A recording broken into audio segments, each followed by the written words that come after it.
Samedi, c'est Jésus. Dimanche, c'est Jésus. Bonjour. Bonjour. Bon, je vous présente. Tu te présentes pas? Ah, je suis Tantine Alice, comme les enfants aiment bien m'appeler. Je suis Alice Iko. Bon, voilà. Est-ce que je vais encore dire plus? C'est tout ce que je peux dire. Hein? Ok. Voilà. Bah, bienvenue dans ma voiture. Merci beaucoup, c'est gentil de ta part Bon, pour cette surprise. voilà, comme d'habitude, je l'ai appelé il y a 30 minutes pour lui dire que je venais pour l'interviewer, pour faire cette vidéo, d'accord? Ouais. Le sujet d'aujourd'hui, je voudrais parler et je voudrais que toi tu puisses nous expliquer un peu, pour toi, qu'est-ce que c'est les liens de famille?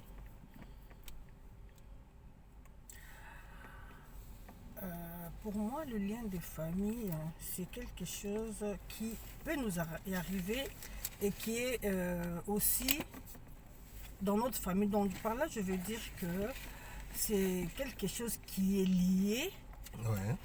à notre famille. C'est ce qui peut nous arriver aussi, nous atteindre, quoi, je veux dire. Toi, t'en connais, tu as déjà vécu ça ou des choses par rapport même par rapport à toi ou à la famille, etc. Par rapport aux liens de famille, quoi.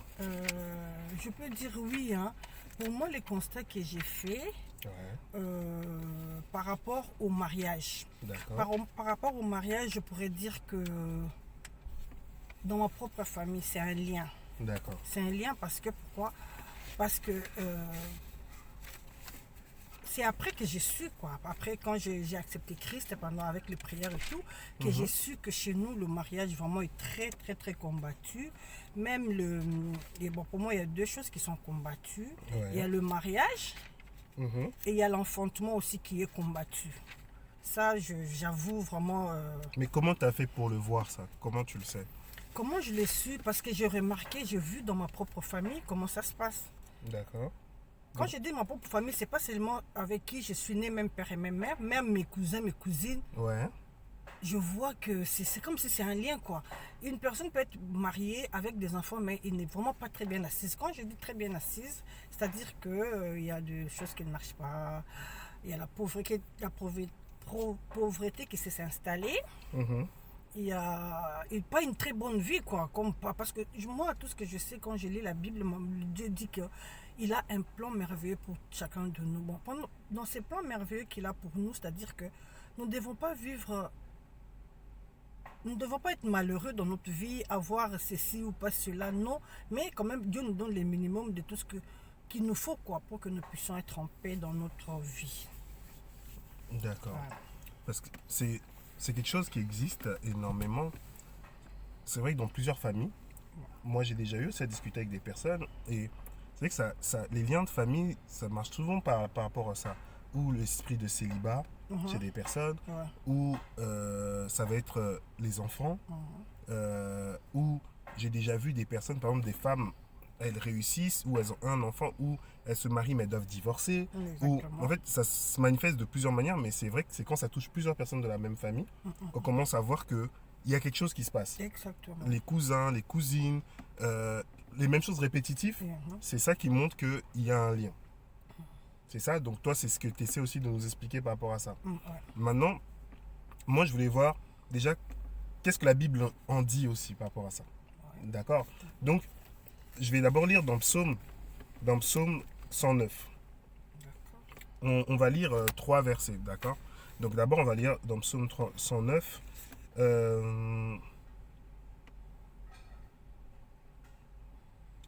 Je lis Psaume 109 à partir du verset... juste le verset 14. Psaume 109, 14. C'est un psaume de David. Donc David, il dit que l'iniquité de ses pères reste en souvenir devant l'Éternel et que le péché de sa mère ne soit point effacé. Ouais. Donc, quand on va nous parler de cette iniquité-là, David, il parlait beaucoup de l'iniquité pendant sa vie. Souvent, il disait au Seigneur, enlève l'iniquité de mes pères. Et quand on parle de ça, on va se rendre compte que dans la Bible, en fait, il y a toujours un lien, il y a toujours quelque chose qui vient du père vers le fils, vers les enfants, etc. On voit toujours qu'il y a tout le temps ça. C'est pour ça qu'on parle des noms d'iniquité, on voit qu'il y a des malédictions. On nous l'explique on va garder ça, cette iniquité, mais en même temps, si on peut aller dans Exode, je crois que c'est dans Exode 34,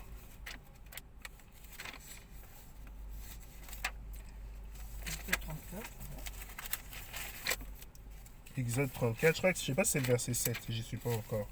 Là, il parle de la malédiction.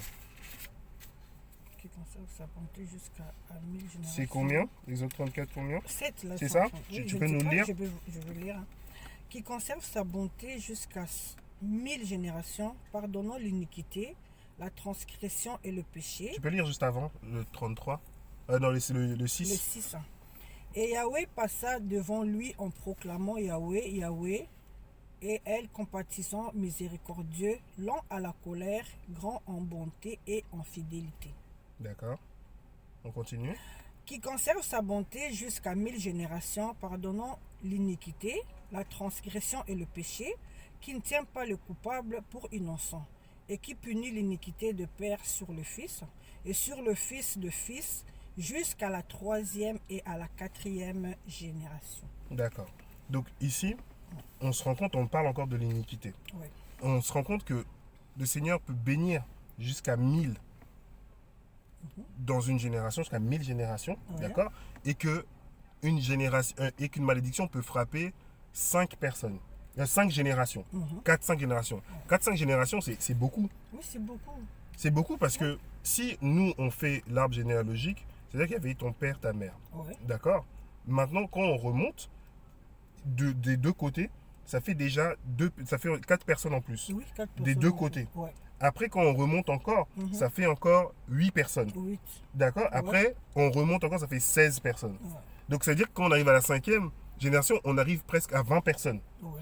Et donc, de ces 20 personnes, ben, il y a des malédictions qui sont là, en fait. Là où nous, on en tire. Donc, il faut déjà compter une malédiction sur 20 personnes. Ouais. À peu près.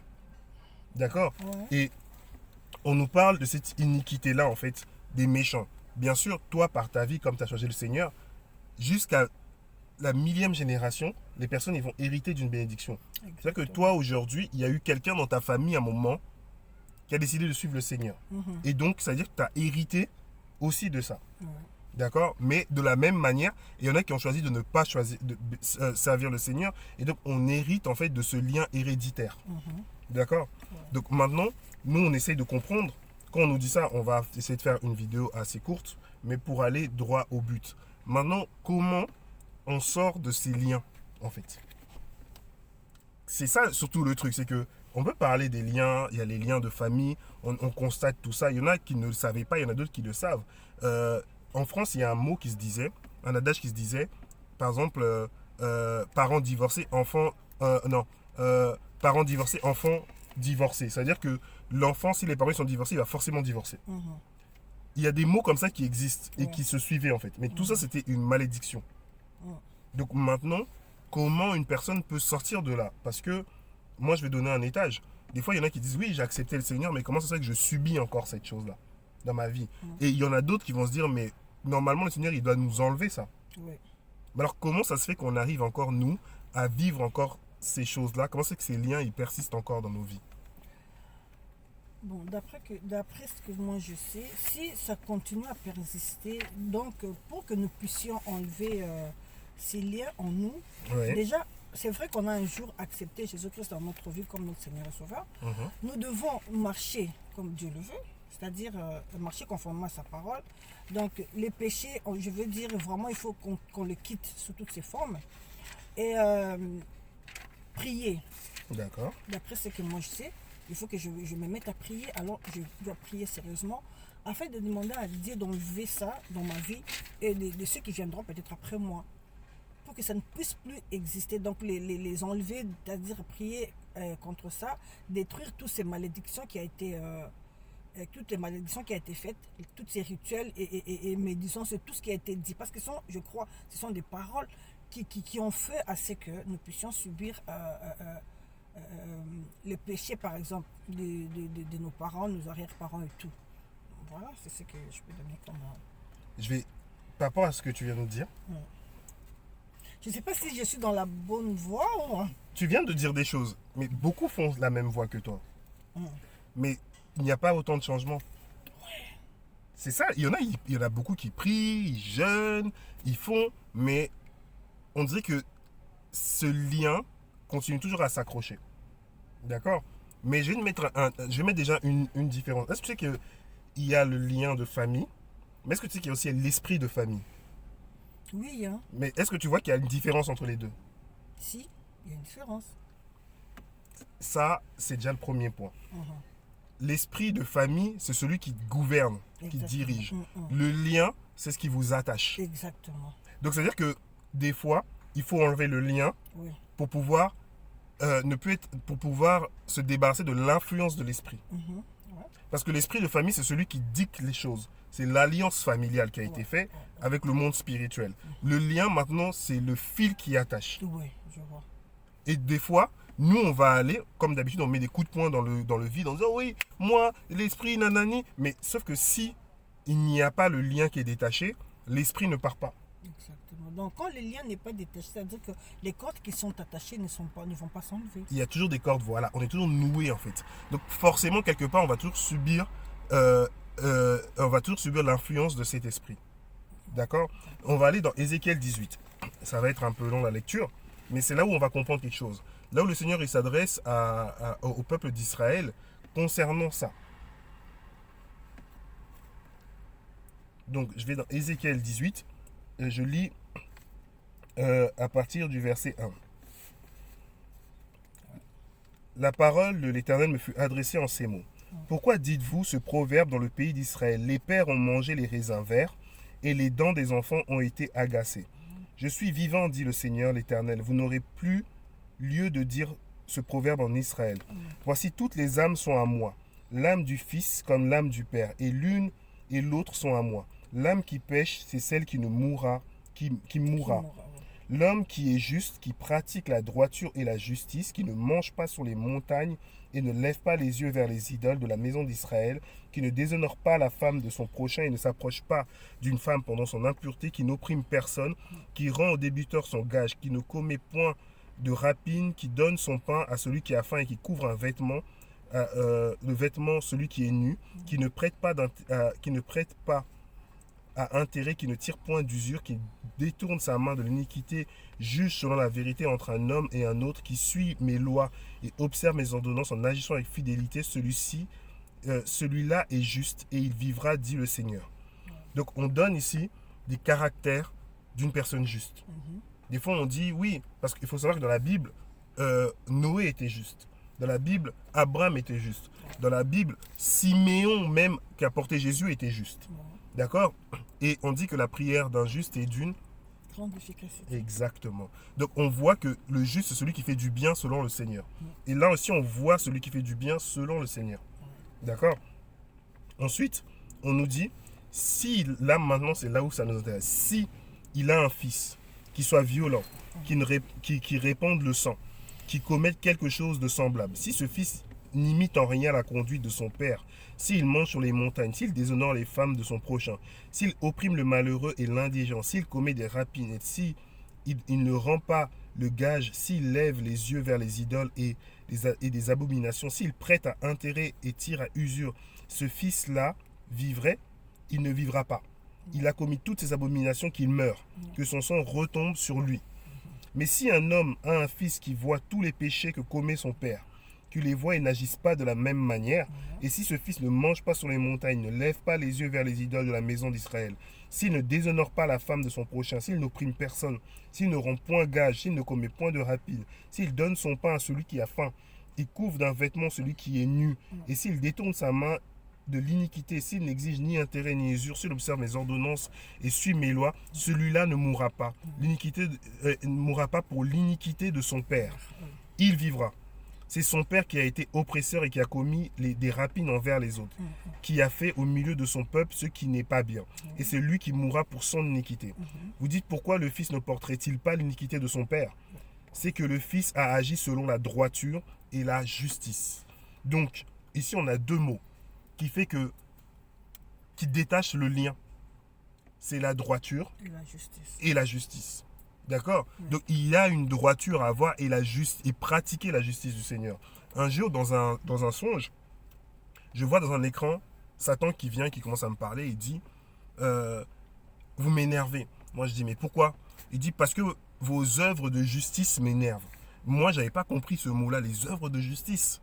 Et en fait, les œuvres de justice, c'était de faire les maraudes, d'aller aider les pauvres, de ouais. donner ce qu'on a avec un cœur sincère.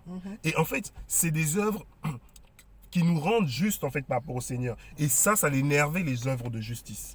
Quand en fait on fait du bien à notre prochain, quand on aime notre prochain, quand on donne du pain, quand on revêt celui qui est nu, quand on va visiter la veuve, l'orphelin, quand on fait ça, c'est des œuvres de justice.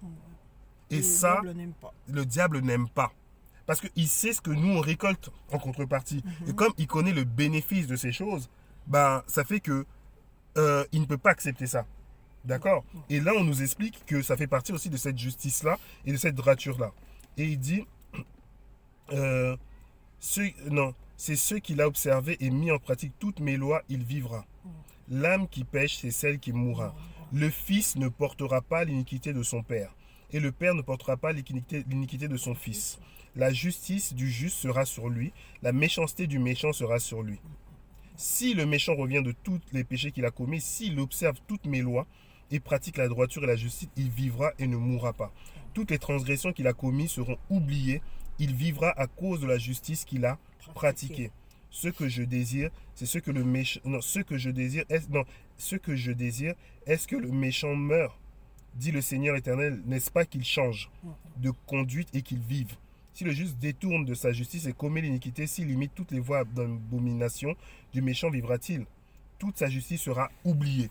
Donc, ici, on a la réponse à notre question. C'est-à-dire que si toi aujourd'hui, C'est au verset 24.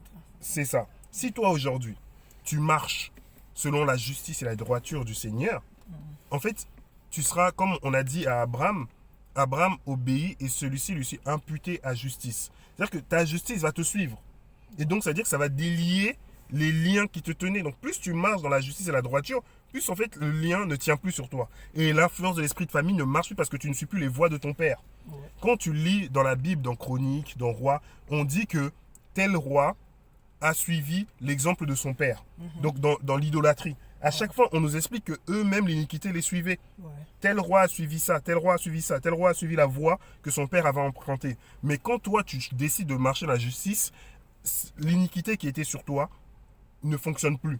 Mais si tu décides de revenir en arrière, tu récupères l'iniquité. Mais c'est pas la réponse que j'ai donnée, c'est-à-dire obéir à Dieu, non? C'est ce que j'avais dit. C'est obéir à Dieu. Ouais, Dans la droiture ouais, et dans la... justice. C'est ça. Le Seigneur, il attend. Pardon, je vous interromps. Excusez-moi de vous interrompre. Non, c'est-à-dire que si, bien que tu aies accepté Jésus-Christ dans ta conduite, tu marches dans la droiture et la justice. En un mot, on va dire, c'est ce qui explique qu'il faudrait marcher comme notre Dieu nous le demande, n'est-ce pas? C'est ça. En fait, la justice, elle crie. Elle a une voix, la justice. Ouais. On nous dit que la justice crie. La justice des saints, elle crie en fait. Elle parle pour nous. Donc, ça veut dire que quand tu fais des œuvres justes, elles viennent parler devant le Seigneur. Exactement. Et quand elles parlent, en fait, elles parlent contre cette iniquité en disant « Je fais des œuvres justes, c'est imputé. » Et donc, l'iniquité qui était dans mes pères ne m'appartient plus. Parce que je ne suis pas leur voie. Je suis la voie juste. Et beaucoup de chrétiens galèrent en se disant « Mais on a toujours ça, on a toujours ça. » Plus tu fais des œuvres justes, plus tu combats en fait cette iniquité-là. Et plus tu te détournes de la voie. Mais si tu restes dans la voie où tu t'es détourné et que tu laisses la voie de la justice, ces choses vont te rattraper. Donc c'est pour ça qu'il y en a, ils se sont détournés de la voie, mais cette même iniquité est venue les rattraper encore. Mais quand tu marches dans la voie juste, tu restes toujours dans ce même chemin, l'iniquité ne vient pas te toucher. Ouais. Et c'est ça le lien de famille. C'est ça aussi, c'est là où l'esprit de famille vient dominer. Nous, on peut prier pour l'esprit de famille. Il n'y a pas de souci. On va prier. Mais le problème, c'est quoi? C'est que même si on prie, à un moment, l'esprit de famille va voir que ta justice ne crie pas, en fait, devant le Seigneur. Donc, lui, il aura encore un droit d'influencer parce que tu continues, quelque part, à suivre un peu les voies. Oui. Tu comprends? Donc, des fois, en fait, on va prier pour des personnes. Je me suis rendu compte, on peut prier contre l'esprit de famille, on peut prier contre les liens. Même le Seigneur, il vient. Mais à nous de garder la droiture et la justice. Sans la droiture et la justice, on ne peut pas s'en débarrasser. Et en fait, c'est comme ça qu'on affaiblit les esprits qui agissent. Des fois, on peut prier, des fois on galère même pour prier, parce que les esprits qui agissent chez les gens, ils ne sont pas faibles. ils sont très forts. Oui, Donc c'est-à-dire qu'on prie, on se fatigue, on s'époumonne. Parce que justement dans ton cœur, tu leur donnes encore cet accès. exactement. Et quand toi, tu as choisi de suivre cette voie de justice, cette voie de droiture, ils n'ont plus de trucs, ils ne peuvent plus s'accrocher sur toi. Parce qu'ils ne supportent pas la justice et la droiture du Seigneur. Parce qu'elle crie contre eux. Si un sataniste te réclame dans son miroir et réclame, en fait, ta justice va crier et va paraître devant lui. Donc lui, il ne sera en incapacité de faire quelque chose par rapport à toi.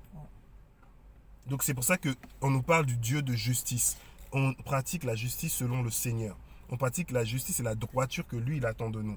Et voilà, c'est simplement ça. Je ne vais pas être trop long par rapport à ces versets, mais je voulais nous encourager, t'encourager aussi par rapport à ça. Ouais. D'accord? C'était important. Ouais. Voilà, à continuer dedans, dans cette marche-là, et à savoir aussi vers là où on va, ce qu'on doit faire. Des fois, on cherche des trucs trop loin, mais le Seigneur nous a déjà tout expliqué dans sa parole. Ouais. D'accord? Mais en tout cas, sois béni. Merci beaucoup. Merci à toi pour ce moment. Vraiment, je suis très contente, bien que c'était une surprise, mais vraiment, j'en ai profité.